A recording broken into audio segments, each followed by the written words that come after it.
신학자 한스 킹이라는 분이 계십니다. 유명한 분인데 그분이 교회가 이 땅에 존재하는 세 가지 이유가 있다 그랬어요. 교회가 이 땅에 존재하는 세 가지 이유. 첫째, 하나님을 위하여 예배하기 위해서 존재한다. 하나님을 위하여 예배하기 위해서 존재한다. 두 번째, 세상을 위해서 전도하기 위하여 존재한다. 세 번째, 교회 자체를 위해서 교육하기 위해서 존재한다. 그래서 교회 존재 이유는 세 가지입니다. 첫째는 예배, 두 번째는 전도, 세 번째는 교육. 이 세 가지가 이 땅에 교회가 존재하는 이유입니다. 그래서 저는 오늘 예배의 소중함과 어떻게 드리는 예배가 진정 예배자고 또한 그 예배를 받으시는 하나님께서 예배자에게 어떤 은혜를 주시는가, 이걸 한번 묵상하려고 합니다. 신약 성경에 예배라는 말이, 예배라는 단어가 10번 나옵니다. 10번. 자, 그런데 신약 27 그 책 가운데, 신약 성경 27개 책 가운데 어디에 예배라는 말이 제일 많이 나올까요? 6번이 나와요. 10번 가운데 6번. 힌트, 오늘 읽은 성경입니다. 어디 많이 나와요? 요한복음. 이건 총신대 시험에 나오겠죠. 10번 나오는데 6번이 어디 나오느냐? 요한복음에서 나와요. 그 다음에 사도행전에 2번, 로마서에 2번 이렇게 나옵니다. 그런데 제가 이번에 이 말씀을 보면서 조금 깊이 한번 좀 이렇게 예배를 찾아봤어요.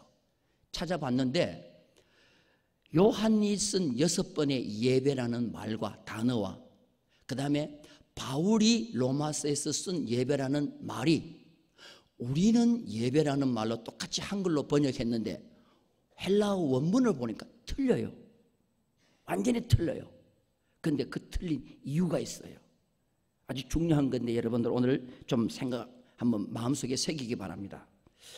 먼저 요한이 쓴 요한복음서에 나오는 예배라는 말이 헬라어 말로 프로스큐네오라는 말이에요. 한번 따라서 합시다. 프로스큐네오. 뭐요? 프로스큐네오. 이 프로스큐네오라는 말은 뭐냐면은 존경과 경배를 드린다는 마음의 자세를 얘기하는 거예요. 마음의 상대에 대한 존경과 또한 경배, 경외. 그래서 땅에 완전히 엎드린다는 말이에요. 땅에 완전히 엎드린다. 그래서 이거는 사람에게 잘 쓰지 않고 신에게만, 하나님에게만 쓰는 단어가 프로스큐네오라는 말이에요. 그래서 여기서 나온 영어 단어가 뭐냐 하면은 월십이라는 말이 나와요. 여러분 예배 그러면 영어 단어에 뭐가 나오죠? 월십. 따라서 다 월십. 이 월십이 뭐냐 하면은 월십이 월스에서 나온 말이에요. 월스라는 말은 뭐냐 하면은 최고의 가치를 당신에게 돌린다 그럴 때, 최고의 가치를 돌린다 그럴 때 월스라 그래요. 월십이라는 말은 하나님 앞에 최고의 가치를 돌린다. 여러분들 오늘 최고의 가치를 하나님 앞에 돌리기 위해서 우리가 이 예배에 나온 줄로 믿습니다. 이게 이제 월십이라는 말, 프로스큐네오라는 말이에요. 근데 바울이 로마서를 쓰면서 예배를 딱 2번 얘기했는데 그 예배는 프로스큐네오가 아니에요. 헬라어 원문을 보니까 라트루오라는 말이에요. 한번 따라서 합시다. 라트루오. 뭐라고요? 라트루오. 이 라트루오라는 말은 뭐냐면은 이 말은 마음의 자세가 아니에요. 이거는 육체의 겉으로 보이는 자세예요. 그래서 이거는 섬김과 헌신을 얘기하는 거예요. 그래서 로마서 12장에 이 예배라는 말이 나오는데 12장 1절 말씀 우리 한번 찾아볼까요? 12장 1절 우리 다 같이 함께 읽겠습니다. 시작. 그러므로 형제들아 내가 하나님의 모든 자비하심으로 너희를 권하노니 너희 몸을 하나님이 기뻐하시는 거룩한 산 제물로 드리라. 이는 너희가 드릴 영적 예배라. 그럴 때 이 예배가 뭐냐 하면은 라트루오라는 말이에요. 이 라트루오라는 말은 뭐냐 하면은 봉사한다, 그 다음에 섬긴다는 그런 말이 있어요. 여기서 영어 단어가 나온 게 뭐냐면은 서비스라는 말이 나와요. 서비스. 그래서 여러분들 예배를 영어로 얘기할 때 월십이라는 말도 쓰고 서비스라는 말도 써요. 템플 서비스. 이게 바로 교회 예배를 말하는 거예요. 썬데이 서비스 그러면 주일 예배. 여러분들 식당에 가면 종업원들이 뭐 하죠? 섬기죠. 이걸 서비스, 이걸 예배라고 하는 거예요. 이 서비스가 바로 로마서의 바울이 쓴 예배의 단어라는 말이에요. 라트루오라는 말이에요. 요한이 말하는 예배는 마음적 자세, 대단히 중요해요. 그 다음에 바울이 말하는 예배는 몸의 자세, 두 개가 다 소중해요. 우리는 두 개가 다 예배에 적용되는 말이에요. 그래서 참된 예배는 마음에서 정말 우러나오는 마음으로, 존경과 경외를 하나님 앞에 드린다고 하는 마음에서 우러나오는 마음으로, 그 다음에 행동으로는 뭐냐면은 섬기며 또한 하나님 앞에 봉사하며 희생하며 헌신하는 것, 그 자체도 예배라는 거예요. 그래서 오늘 우리가 교회 나와가지고 앉아서 예배를 마음과 뜻을 다해 찬양하며 예배를 드리죠. 그 다음에 난 뒤에 식당에 가서 뭐 합니까? 식당에서 식사하죠. 그때 주방에서 막 섬기잖아요. 이것도 바울이 말하는 로마서의 예배라 하는 거예요. 이해되면 아멘? 그러니까 우리가 예배 드릴 때도 엄숙하고 거룩하게 찬양하면서 예배 드리지만, 우리가 하나님의 몸된 교회에서 청소하고 봉사하고 섬기고 안내하고 할 때도 역시 우리는 뭐요? 신경질 부리고 짜증내고 그냥 막 그릇을 던져버리고, 그게 아니고 모든 것이 똑같은 마음으로 이 자리에서 예배 드리는 그 마음으로 하나님을 섬겨야 된다는 거예요. 이게 예배의 두 가지 의미라는 것입니다. 쉽게 가족의 예를 들겠습니다.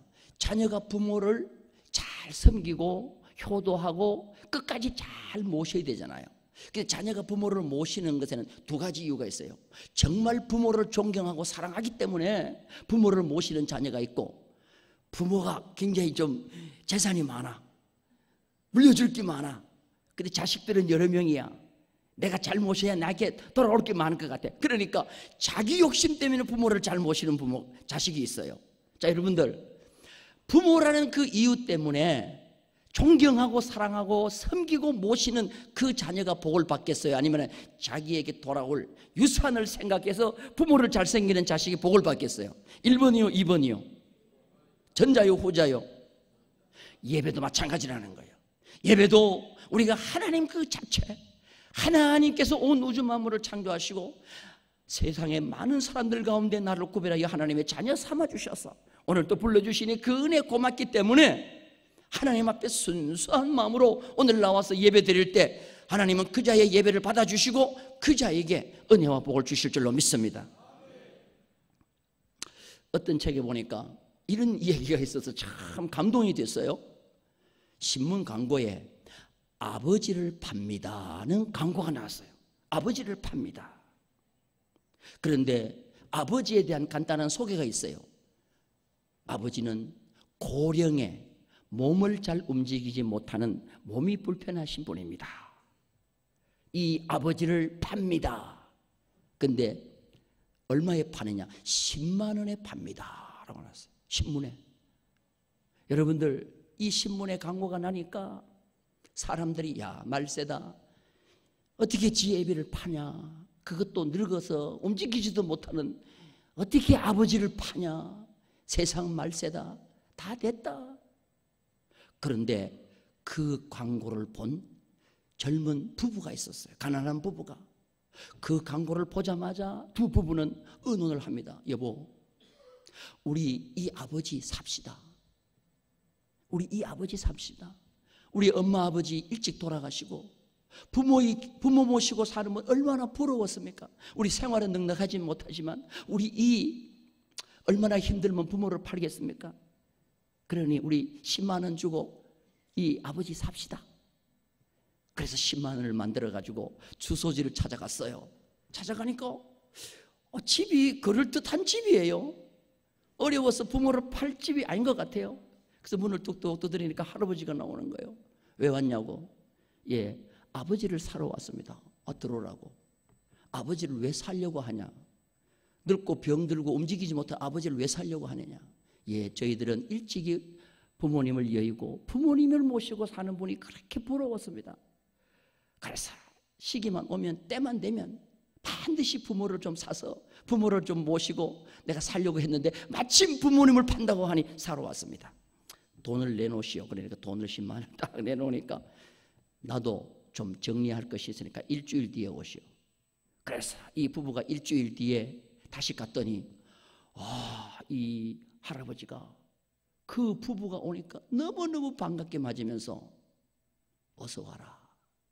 나의 사랑하는 아들과 며느리야, 어서 와라 하고는 이 부부를 데리고 방으로 들어가는 거예요. 그러면서 사실 얘기를 하는 거예요. 잘 들어라. 내가 굉장히 부자다. 나에게는 재산이 참 많다. 근데 자식이 없다.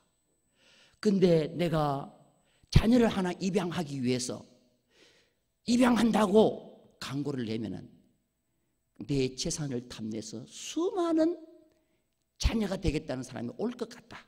그래서 나는 자녀를 입양한다는 광고를 안 하고 나를 판다는 광고를 냈다. 늙고 병든 부모 누구 사겠느냐. 그런데 혹이라도 순수한 마음 가지고 부모를 섬기려는 마음을 가지고 이 부모를 사기 위해서 오는 자가 있다고 하면 내가 그를 나의 아들로 양자를 삼으려고 생각했다. 그래서 내가 광고를 이렇게 낸 것이다. 그런데 순수한 마음 가지고 찾아온 너는 정말 내가 원하는 아들이다.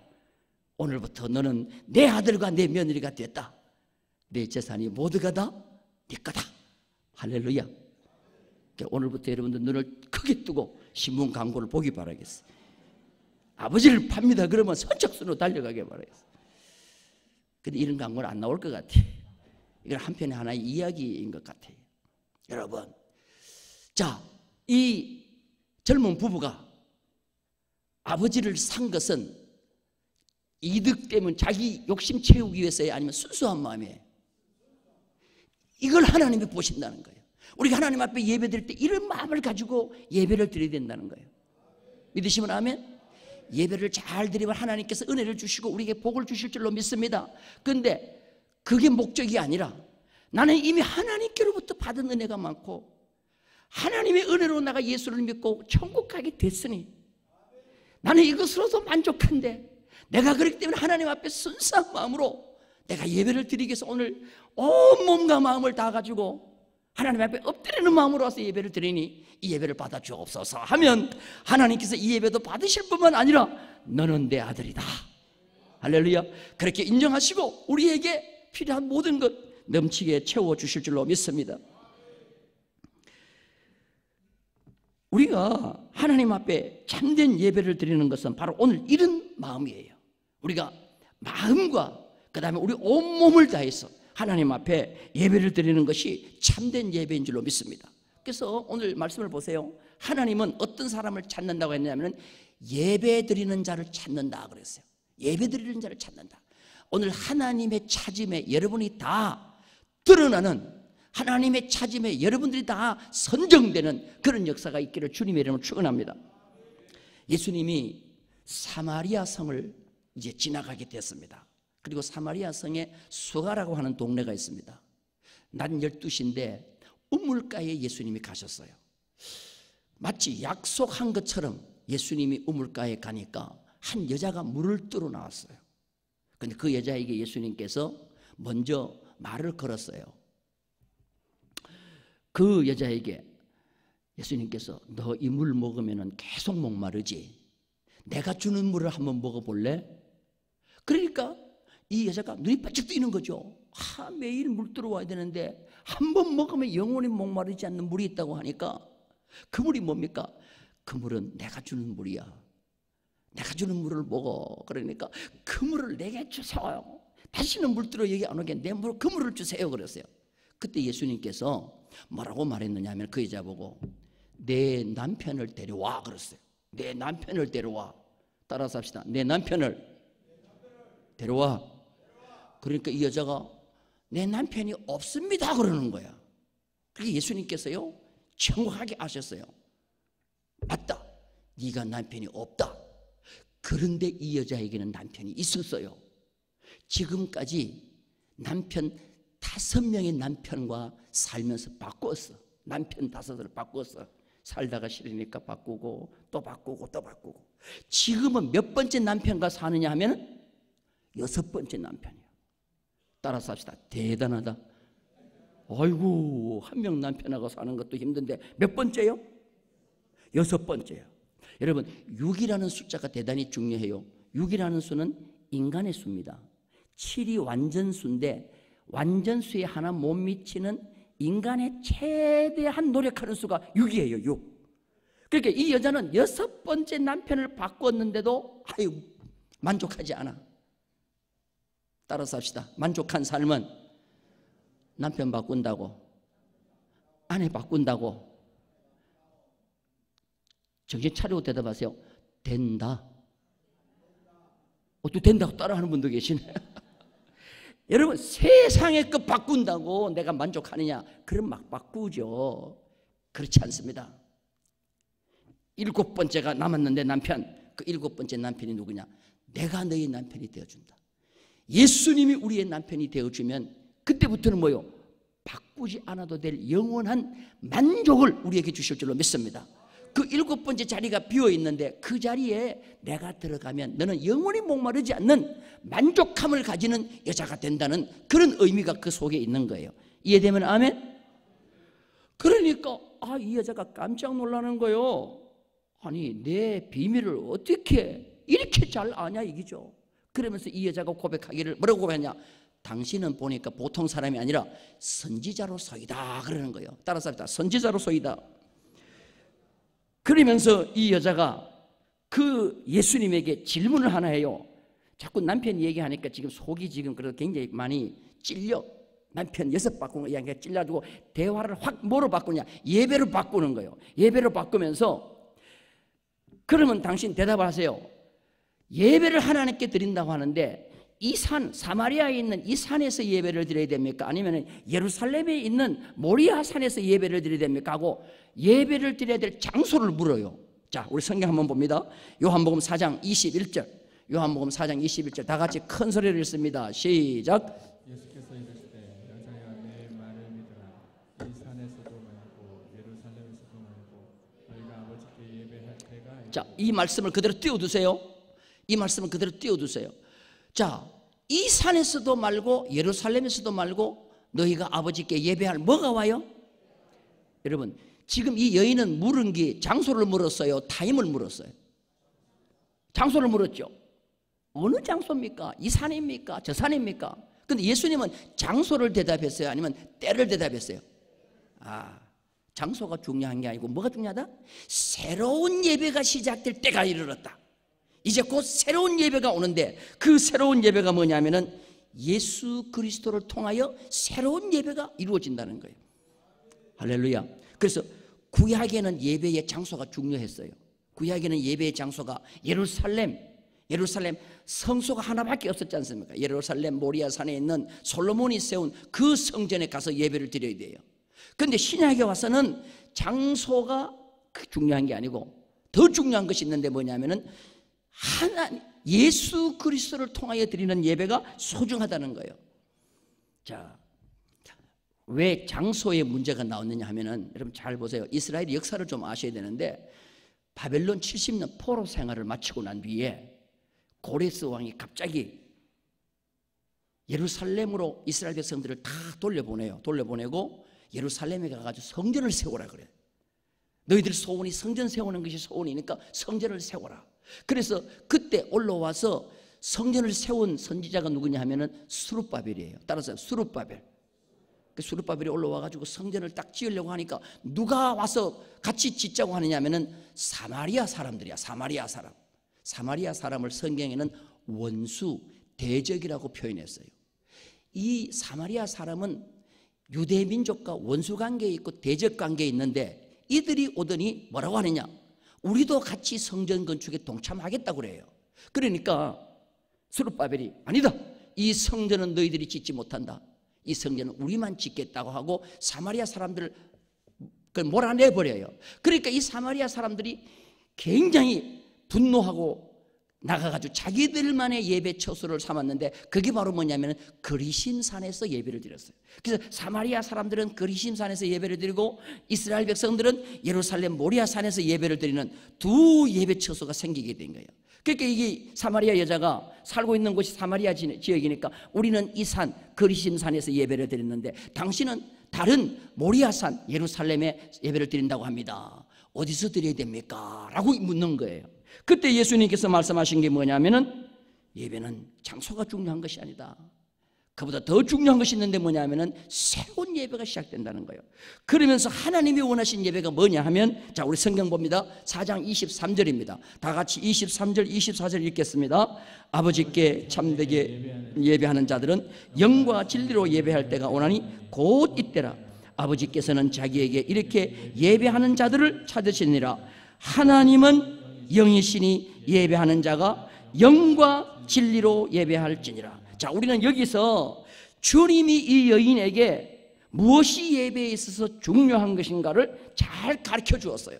이걸 우리가 잘 알아야 돼요. 그래서 예배는 영과 진리로 드려야 된다는 것입니다. 우리가 만약에 장소가 중요하다 그러면, 구약시대처럼 장소가 중요하다 그러면 예배를 처음부터 어디로 가야 돼요? 모리아산 가야 돼. 그러면 대한민국이 다 비행기 날려갖고 토요일 저녁부터 모리아산 가야 돼. 하나님은 이거 원하지 않는다는 거예요. 그때는 복음이라는 것이 이스라엘에 국한되어 있었습니다. 그런데 이제는 복음이 온 땅에 충만한데 우리가 어디서 예배를 드리더라도, 한국에서 예배를 드리든 미국에서 예배를 드리든 이스라엘에서 예배를 드리든 그 장소가 중요한 것이 아니라 영과 진리로 읽으면 예배할 때라는 겁니다. 따라서 합시다. 영과 진리로 예배할 때. 자, 그러면 영과 진리로 예배한다는 것이 무엇이냐 하면은, 영으로 예배를 드린다는 말은 다른 말로 바꿔서 육체로 예배를 드리면 안 된다는 거예요. 육체로 예배를 드리면 안 된다는 거예요. 다시 말해서 여러분이 오늘 예배 오실 때 몸을 꾸미고 얼굴에 화장을 하고 가장 좋은 복장을 입고 꾸몄죠. 자, 이거는 속을 꾸민 거예요, 겉을 꾸민 거예요? 그러면 겉만 화려하게 해가지고 와가지고 속은 회개하지 않고 더러운 것 그대로 가지고 하나님 앞에 예배를 드리면 이건 영으로 드린 거예요, 육체로 드린 거예요? 육체로. 이렇게 드리면 안 된다는 거죠. 내가 비록 옷은 화려하게 입지 못했어요. 내가 노래를 잘하는 실력은 없어서 노래를 잘하지는 못해요. 그러나 온 정성과 온 마음을 다하여 하나님 앞에 뭐요?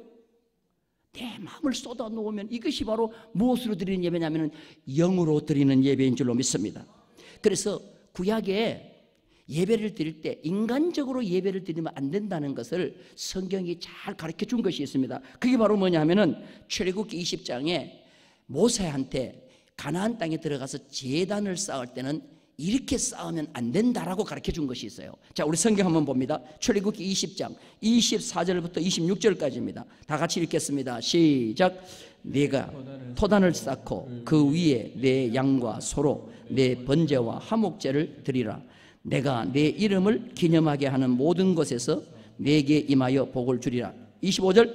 네가 내게 돌로 제단을 쌓거든 다듬은 돌로 쌓지 말라. 네가 정으로 그것을 쪼면 부정하게 함이니라. 너는 층계로 내 제단에 오르지 말라. 내 하체가 그 위에 드러날까 함이라. 자, 여기 보세요. 제단을 쌓을 때 흙으로 아예 쌓든지 아니면 돌로 쌓을 때는 절대로 사람의 손으로 돌을 다듬어 가지고 정으로 깨 가지고 돌로 쌓지 말고 자연석, 하나님이 만든 자연석 그대로 갖다가 돌로 쌓으라는 거예요. 자, 이거는 뭐를 의미하느냐 하면은 하나님 앞에 예배를 드릴 때 절대로 인간의 공력을 앞세우지 마라. 인간의 공력을 앞세우지 마라. 여러분, 예배를 드릴 때 이 예배장에서 오직 하나님의 공력만 나타나야지, 하나님의 솜씨만 나타나야지 내 솜씨가 나타나면 안 된다는 거예요. 내가 헌금을 많이 하니까 이 예배는 내가 제일 큰 복을 받아야 돼. 이거 인간의 공력이 들어가는 거예요. 내가 찬양을 잘하기 때문에 하나님이 나를 통하여 찬양을 받으시, 이게 하면 내 공력이 들어가는 거예요. 벙어리가 되어도 하나님을 찬양하면 그 마음에 진정 하나님을 찬양하는 그 찬양을 하나님은 뭐예요? 기뻐 받으신다는 거예요. 믿으시면 아멘? 어떤 분은 이런 분들이 있어요. 성가대 좀 하시죠. 저는 타고날 때부터 노래를 잘 못해서. 여러분, 하나님이 노래 잘하는 분들의 찬양만 받으신다는 게 어디 있어요? 따라서 합시다. 성가대 서라고 하면, 찬양대 서라고 하면 음치도 서야 돼요? 아니면 빼야 돼요? 왜 대답들 안 하죠? 우리가 가만 보면 하나님 앞에 우리는 마음으로, 그렇다 해가지고 오늘 또 진짜 음치가 또 그냥 막 소리 막 내면서 성가대 서면 또 문제가 생기겠죠? 그런데 이런 정신으로 우리가 예배를 드려야 된다는 거예요. 이해되면 아멘? 그래서 모두가 다 합창하고 모두가 다 하나님 앞에 영광 돌릴 때는 혹시 하나님께서 나에게 주신 목소리 그대로, 차연 그대로, 내가 유명한 조수미와 같은 노래 못할지라도 하나님을 찬양할 때 이것이 영으로 드리는 예배인 줄로 믿습니다. 그 다음에 층계를 만들지 말아요. 층계를 만들지 말아요. 우리 교회도 지금 이 강대상에 사실상 층계가 몇 개 있는데요, 이런 제단을 만들 때 층계를 만들지 마라. 왜? 거기에 올라가면 하체가 드러난다는 거예요. 이거 말은 뭐냐? 교만하지 말라는 거예요. 예배를 드릴 때 절대 교만하지 말아라. 내가 올라가려고 생각하지 말라는 거예요. 가끔씩요, 저도 이 말씀을 준비하면서 참 하나님 앞에 좀 그런 마음을 달라고 했는데요. 목사님, 오늘 참 설교가 은혜로웠습니다. 너무 멋졌습니다. 이렇게 하면 나도 모르는 사이에 내가 조금 우쭐대는 것 같아요. 이게 안 된다는 거예요. 이게 안 된다는 거예요. 하나님 앞에는 어떠한 자라도, 위대한 자라도 하나님의 전에 와서는 계단으로 올라가지 마라. 이게 무슨 말씀 이해가 되면 아멘? 층계를 만들지 마라. 이게 바로 뭐냐면 영으로 드리는 예배라는 거예요. 이게 신령과 진정으로 드리는 예배라는 거예요.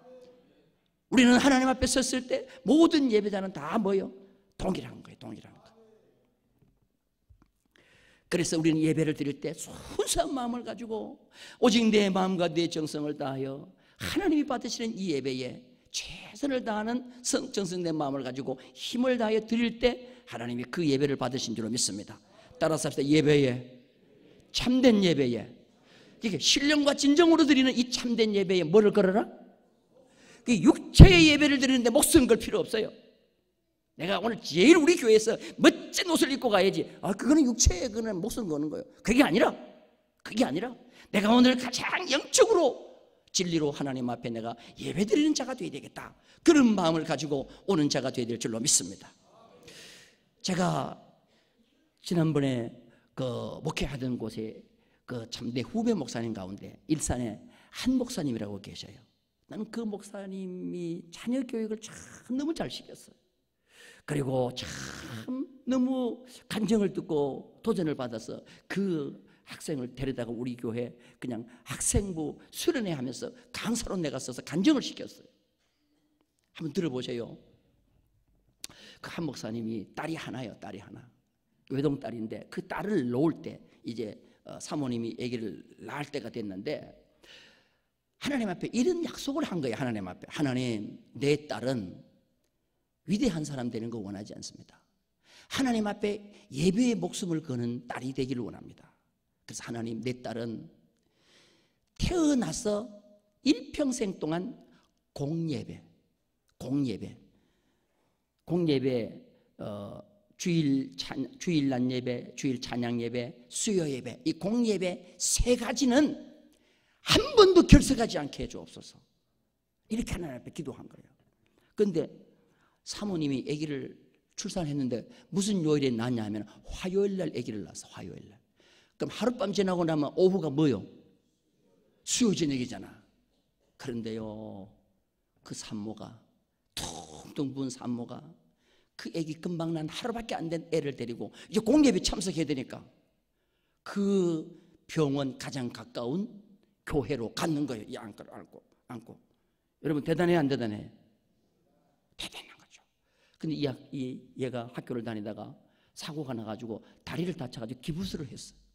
병원에서 기부스 가지고 깜짝 말라 그러는데 기부스한 다리를 가지고 이 어린 애가 휠체어를 타고 공예배 한 번도 빠지지 않기 위해서 참석한 거예요. 대단하네요. 하나님이 지혜를 줬어요. 공부를 참 잘해요. 그래서 안산에 가면 동산고등학교 미션스쿨이 있어요. 그 안산 동산고등학교에 들어간 거예요. 들어갔는데 입학하고 첫 번째 맞이하는 수요 저녁 예배야. 근데 입학하고 나니까 밤 10시까지 의무적으로 야자를 해야 돼요. 야간 학습을 해야 돼. 그런데 이 학생이 선생님한테 찾아가가지고 나는 수요 예배를 반드시 참석해야 됩니다. 나는 일평생 동안 공예배 참석한다고 하나님의 약속이기 때문에 수요 예배 참석해야 됩니다. 그러니까 안 돼. 우리 교회, 우리 학교는 수요일 날은 무조건 의무적으로 학생 다 10시까지 자습을 해야 돼. 공부를 해야 돼. 그 자리에서 선생님 앞에서 이 학생이 자퇴서를 썼어요. 자퇴서. 그렇게 선생님이 놀라가지고 너 왜 자퇴서 쓰냐? 아니 기독교 학교라고 믿음 좋은 줄 알고 왔더니 수요 예배 참석하겠다는 학생한테 그걸 참석 못 시키는 게 무슨 미션 슈크리냐고. 나 나간다고 자퇴서를 쓰니까 선생님이 놀라가지고 가만히 있어봐, 가만히 있어봐. 교장한테 가가지고 우리 반 애가 수요 예배 참석한다는데 안 된다 그랬더니 자퇴서를 썼는데 어떻게 하냐니까 교장이 특명을 내렸어. 얘는 졸업할 때까지 수요 예배 참석시켜라. 할렐루야. 그 대신 선생이요 좀 괘씸해서 그런지 너 예배 드리고 난 뒤에 다시 학교로 오지 말고 너는 도서관에 가서 공부해. 공부하는 애들 방해되니까. 그럴 때부터 이 애는요 수요 예배 참석하고 난 뒤에 도서관에 가서 혼자 공부해. 그런데도 이 애가 그렇게 기쁘더래. 그렇게 기쁘더래. 근데 공부를 얼마 잘했는지 아세요? 수요 예배 참석하면서 야자 빠지면서 했는데도 공부를 너무 잘해가지고 한국에서 제일 좋은 대학 서울대 물리대 과 수석으로 들어간 거예요. 뭐 남의 일이니까 뭐 아멘 소리도 잘 안 나오죠. 근데 제가 그 우리 교회에 데려와가지고 간증할 때가 서울대 2학년 때가 그런데요 계속 1등인데 그 뒤에 내가 물어보니까 졸업했는데요 미국에 있는 세계 명문대학에서 전액 장학금으로 오라는 거예요. 할렐루야. 여러분 참 나는 그걸 듣고 야 우리의 다음 세대가 이러한 마음가짐이 있어야 되지 않겠냐는 거죠. 여러분들 우리도 이런 예배에 열정이 있어야 되지만 우리의 다음 세대 우리의 자녀들도 이런 예배에 열정이 있어야 될 줄로 믿습니다. 따라서 합시다. 예배에 뭘 하자는 거요? 목숨을 걸기 바랍니다. 자, 이 예배에 목숨을 걸면 하나님이 어떻게 주시느냐? 사무엘상 2장 30절에 보니까 나를 존중히 여기는 자를 내가 존중히 여기고 예배는 하나님을 가장 존중히 여기는 행위거든요. 내가 하나님을 존중히 여기면 하나님이 나를 어떻게 한다 그랬어요? 존중히 여기고 하나님이 나를 내가 하나님을 멸시하면 하나님이 나를 뭐 한다? 멸시한다 그랬어요. 여러분들 예배를 멸시해야 되겠어요? 예배를 존중히 여겨야 되겠어요? 그러면 하나님께서 우리를 존중히 여겨 주실 줄로 믿습니다. 그래서 앞으로 우리는 어떤 경우에도 참된 예배에 뭐를 걸자? 할렐루야. 우리 모두가 되기를 주님의 이름으로 축원합니다.